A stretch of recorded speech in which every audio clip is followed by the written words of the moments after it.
The snow had been falling for so long that the city looked buried under its own silence when the boy finally spoke at the nearly deserted bus stop, his voice so quiet and tired that it sounded like he was afraid the night itself might hear him. "Mom," said Santa, "forgot us again." The man standing beside him, a billionaire whose name lit up skyscrapers and stock markets, felt his chest tighten in a way no financial loss had ever caused. Because those words carried the weight of something money could never fix, something he had been running from every Christmas of his adult life. And before you hear what happens next, because this single sentence on a freezing Christmas Eve would slowly, painfully change two forgotten lives, take a moment to like this video and subscribe to Hopeful Stories, where even the quietest pain is finally heard and hope always finds its way back. The bus stop stood beneath a tired streetlight that flickered like it was debating whether to give up, its yellow glow reflecting off the snow piled along the curb, and Victor Harrington stood there with his expensive coat pulled tight, high, wondering how a man who owned entire city blocks could still feel like he had nowhere to belong on Christmas Eve, because his penthouse, decorated perfectly by staff who knew his tastes better than people knew his heart, felt colder than the streets outside, filled with silence so thick it echoed when he breathed. Earlier that evening, he had stood in front of his towering Christmas tree, lights blinking patiently, gifts arranged neatly beneath it with no names attached, and for a long moment he had felt like a guest in his own life before turning away. And telling his driver to take the night off, choosing instead to walk until his thoughts quieted or his feet gave out, whichever came first. And it was during that aimless walk that he ended up at the bus stop, a place he hadn't stood since he was a boy himself.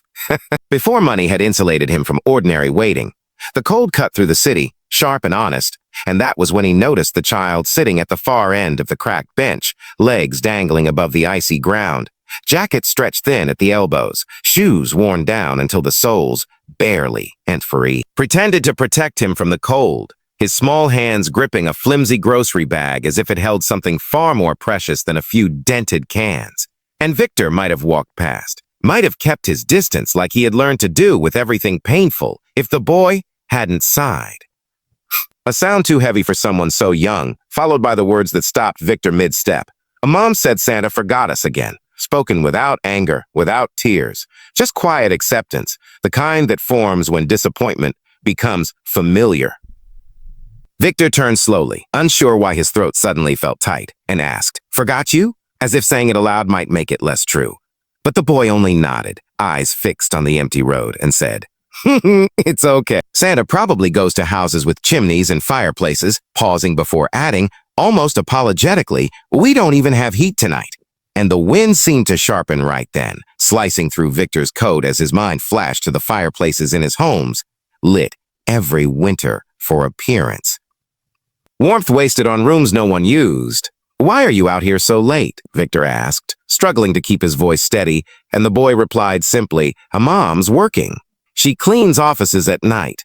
I promised I'd bring soup so she wouldn't worry," lifting the bag just enough for Victor to see the dented cans inside, and something twisted painfully in Victor's chest as a bus roared past without stopping, snow swirling in its wake, the boy rubbing his hands together to keep warm, prompting Victor to remove his gloves and offer them without thinking. And when the boy hesitated and said, "You'll be cold," Victor answered truthfully, "I already am," earning a small, surprised smile as the gloves were accepted carefully.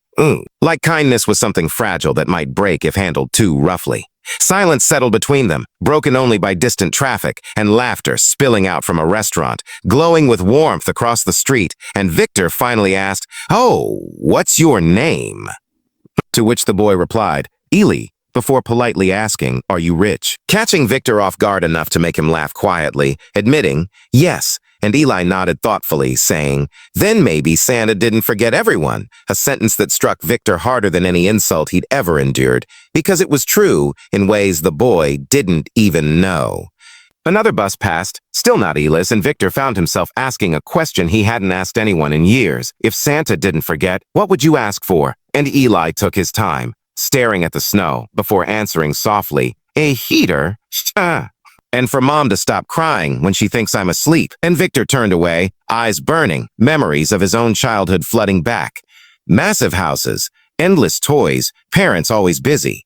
Love replaced with opportunity, realizing with painful clarity that loneliness didn't care how much money surrounded it, and when Eli finally stood and said, "It's close," Victor surprised them both by saying, "Let me walk you," and when Eli replied, "You don't have to," Victor answered, without hesitation, "I want to." They walked side by side through streets, softened by falling snow, the kind of snow that blurred sharp edges and made even the hardest places look gentle for a moment. And Victor noticed how Eli stayed close without realizing it, as if warmth could be shared simply by proximity. The boy's steps quick but careful, avoiding icy patches out of habit learned too young. And as they moved farther from the bright storefronts and into quieter blocks, the city seemed to grow smaller, darker, more honest, revealing the lives that existed beyond glass towers and holiday displays. Eli talked in short bursts, filling the silence without knowing it, telling Victor how his mom smelled like lemon cleaner and winter mints when she came home from work, how she always smiled first, even when she was tired. How she pretended not to notice when the lights flickered or when the heater stopped working altogether, and how she still sang old Christmas songs while folding laundry, even though she said Santa was probably too busy for them now. And Victor listened in a way he hadn't listened to anyone in years. Not waiting for his turn to speak, not planning his response, just absorbing each word like it mattered because it did. They reached an old apartment building with cracked concrete steps and a door that didn't quite close properly, cold air leaking through the gap, and Eli stopped there.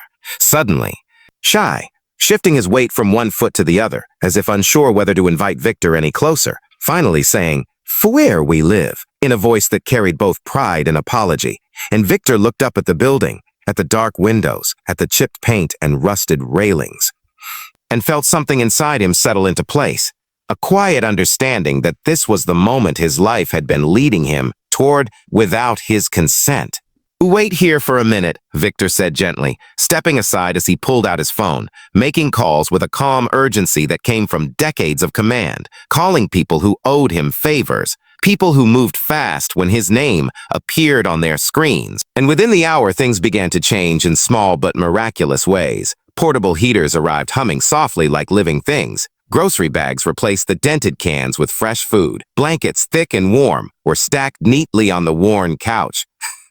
And lights were fixed, so the apartment no longer sat in half darkness. And when Eli's mother finally came home, shoulders slumped with exhaustion, keys jingling softly as she opened the door, expecting another cold, quiet night, she stopped short at the sight before her.